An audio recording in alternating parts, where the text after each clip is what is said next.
Actually, in listening to Brian's speech, Brian, I do know something about Alfred, what's his name? Wigginer. They actually, oddly enough, many people say that after they hear it. they actually did a movie about him and his idea, and it was called The Floating Island. And Rex Harrison was in the movie, and everyone knows the 1968 movie of Dr. Dolittle, right? Oh, yes. When the floating island came back and matched up even tree by tree. It was amazing. Now, back in 1999, I could not have done that in front of a group. That's how shy and intimidated I was to stand up. I had a very bad stutter, and every once in a while, you'll hear it from me. But I've learned to control it over time. Like, I actually just caught that myself. If you kind of notice that small pause. So, it means I'm nervous. But for a Toastmaster, that's a good thing. You get to come up, you get to have that energy and use it, which is what's fun. Now, as I said, when I was young, I was a nice guy. I tried to get along with everyone. And so, through grade school and high school, I got bullied. I was the big guy, but they knew I wouldn't fight back. Can you imagine? My life could have changed if I just would have hit somebody with that. I'd probably be doing 20 to 30 at that. But going forward, I knew that I had to improve somewhere along the way. When I got into college, I forced myself to get out and meet a lot of new people. And I was able to do that. I moved on. I went to work, and, this job didn't work out. This job didn't work out. And I knew it was because I had trouble communicating. So then someone, through another business network, called up because I was a account executive selling computers. And I said, "Oh, Kevin, why don't you come and join?" I mean, Joe and Wendy Durrett, they're actually here. They helped start Cedar Hill Toastmasters along with Joel Garcia. If anyone knows, you might know Joe or Wendy and see them out here. Joel Garcia, someone who's been in Toastmasters for many, many years. So I joined. I showed up. And I started doing a speech. I started doing table topics. I was getting up in front of a crowd. And I got to tell you, my knees were shaking and rattling. But I got through it. And then my job changed. I was working nights and weekends, so I had to leave the club. So upset. Here I'm starting to gain confidence and then it's taken down. And then I have to thank computers in the computer world and computer viruses. Because my computer had a virus, and sent out this stuff to all my inbox. And Joel Garcia happened to be the president of the club that year. He said, "Kevin, you have a virus?" I'm like, "Yeah, I know. Thanks for telling me." So the 80 other 7 people who emailed me back said that. He said, "But why don't you come back to the club? You're welcome." I went back. I started to continue my journey.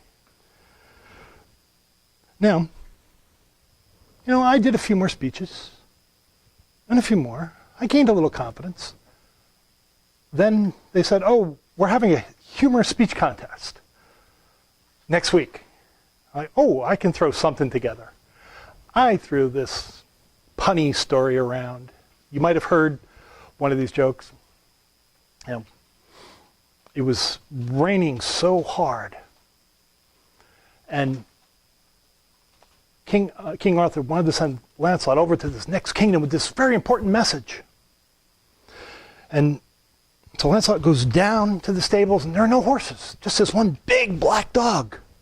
And he goes back up to the king, and he says, "Sire, the only animal to go is just this big black dog." And the king then says, "Well, I wouldn't send a knight out on a dog like this."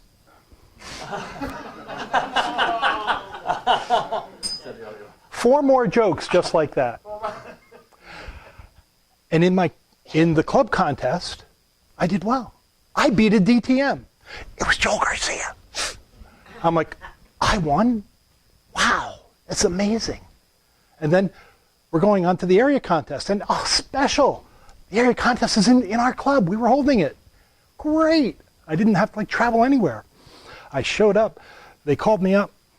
I did the speech and I kind of screwed up. And then, do you ever have that moment where you're talking, and then,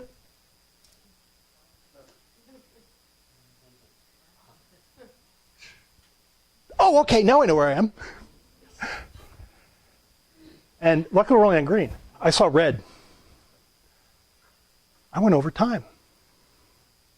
But do you know, to this day now, there is a special rule in contests that if someone gets disqualified in any level, they cannot move forward. It's the Kevin Finn rule. Because at that contest, they then deemed me the winner because I was the only contestant, and I moved on. I went to the division contest. It was at Pfizer. Oh, the stadium seating. I got there. I was a little late before I was in time for. I was kind of like at the end of the networking part, and then walk in, go walk up on stage, get acclimated to the area. It was so funny. I walked up on stage and my knees gave out. I didn't hit the floor, luckily. But wow, I was like shocked. I went and I gave my speech. I thought I did really well. They started, third place, second place. I'm like, I didn't win, did I? No, I didn't. A friend who came to support me said, well, you know why they didn't laugh at the first joke? Because that's something happened.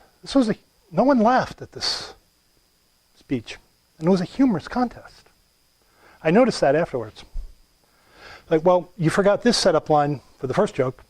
You forgot this setup line for the second joke. You forgot this third line for the third joke. Nobody had any idea what I was talking about. A tremendous failure. But from that point, was it a failure? I learned so much. And that's what Toastmasters is, where failure is an option. So what did I do from that? I had 2 CCs done. I have gone through, I'm very close to going through the leadership section a second time. I have to do an HPL, which I'm halfway done. I get my DTM. Someone who was sitting here earlier, Roger Arnold, if people were here, they showed him up on the video. He went to the international contest to speak. And I was in the international speech contest. You know what? I was this close to replacing him. That's what everyone had said. Wait, I've came from this shy kid, bullied who stuttered, to being this close to going to the international contest? Wow, the international contest, to give a speech like that? That's amazing. And just as here, I had, 10 minutes to prep? I think, guys, I was, done in 4? To come up and give the speech. Here are my notes. This is what Toastmasters is about. It is so easy to do this. Okay, maybe not easy for some of you, but simple. It's still the same process. All you got to do is get the showtime. Get up here, go, do the contests. Someone just recently said to me, there is no reason when we have an evaluation contest that everyone in the club participate. Everyone does evaluations. That gets you into a contest, gets you moving. You can be up here to do this. Mr. Contest. Thank you.